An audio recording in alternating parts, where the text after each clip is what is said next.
আর বর্তমান সময়ে এসে 30 লাখ 40 লাখ 80 লাখ মোহরানা দিয়ে বিয়ে হওয়ার 2 দিন পরে তালাক হয়ে যাবে। হচ্ছে কি হচ্ছে না? হচ্ছে, বরকত নাই। তাহলে মোহরানা বাড়াইলেন কেন? সংসার যেন টিকে, সংসার টিকে না। আর আমাদের বাপ দাদারা মোহরানা কমাইছে, সংসারও টিকছে, ওই সংসারে মহব্বতও রক্ষা হইছে। তাহলে মোহরানা দিয়ে বিয়ে টিকে না। মোহরানা নারীর সম্মান। ইসলাম বলছে তোমার বউকে মূল্যায়ন করো। এই মূল্যায়নের জন্যই ইসলাম মোহরানার ব্যবস্থা করেছে। আজ সমাজের মধ্যে স্ত্রী পক্ষ মোহরানা দাবি করে আর ছেলে পক্ষ যৌতুক দাবি করে। পবিত্র নবীর সুন্নাত ও পবিত্র দিয়ে যখন শুরু হয়, ওখানে পরকিয়া হয়, ওখানে তালাক হয়, ওখানে অশান্তি হয়। আজকেও আমার নবীর সুন্নতি সিস্টেমে যদি বিয়ে হয়, ওই ঘরটা জান্নাতের বাগান হয়ে যাবে। এটা মনে রাখবেন। এগুলো আমাদের মেয়ে পক্ষরে বুঝতে হবে, ছেলে পক্ষরেও বুঝতে হবে। না বুঝলে সমস্যা আছে। যেমন আমরা মাহফিল করার কারণে অনেক ছেলে যৌতুকবিহীন বিয়ে করতে রাজি হয়। আমি দেখেছি অনেক ছেলে, সে বলে হুজুর আমরা যৌতুক নিব না, মেয়ের ঘর থেকে বরতি খাওয়া না, যতটুকু পারি ওলিমা খাওয়াবো, কিন্তু ওনাদের পক্ষ থেকে 500 তো 1000 খাবো না আমরা, যেটি ইসলাম নিষেধ করছে। প্রয়োজনে খিজুর ছিটাইয়া কি করব, বিয়ে করব।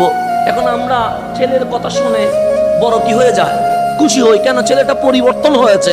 এখন মেয়ের পক্ষে যখন প্রস্তাব দেয়, তখন মেয়ের পক্ষ বলে 20 লাখ কাবিন। যদি 20 লাখ মোহরানা বলেন, ছেলে পক্ষ তো এমনিতে বলবে 2000 বরত খাওয়ান। বলবে না? বলবে তো। কেন আপনি ওইদিকে চাপছেন, ছেলে তো ওইদিকে চাপবে। সেই জন্য ইসলাম যেটা বলছে সেটা যদি মানি তাহলেই শান্তি, অন্যথায় শান্তি আসার কোনো সুযোগ নাই। তো মোহরানা এটা সম্মান কার? মেয়ের। এটা নিয়ে গরুর বাজারের মতো দরাদরি করার কোনো কিছুই নাই। ইসলাম বলে ছেলে ভালো কিনা দেখো, আর ইসলাম বলে ছেলেকে তুমি যারে বিয়ে করবে সে ভালো কিনা দেখো। ভালো হলে অনেক কিছু ছাড় দেওয়া আমাদের উচিত। কথা ঠিক কিনা? এটা বুঝবেন। আমাদের সমাজ এগুলো পরিবর্তন আসা দরকার। পরিবর্তন না আসলে মাহফিল করে কি হবে? পরিবর্তন না আসলে কথা বলে লাভ কি? পরিবর্তন না আসলে এইরকম হাজার মাহফিল আমাদের সমাজকে কখনো চেঞ্জ করতে পারে না। এই পটিয়াতেই তো কিছুদিন আগে যে মেয়েটা আত্মহত্যা করছে, এটা তো আমাদেরই বোন। কথা ঠিক না? কেন আত্মহত্যা করছে? যৌতুকের কারণে। এবং আমি ওনার ডিটেলস পড়ে দেখলাম এটা নাকি প্রেমেরও সম্পর্ক ছিল। 4 বছর না কয় বছরের প্রেমের সম্পর্ক।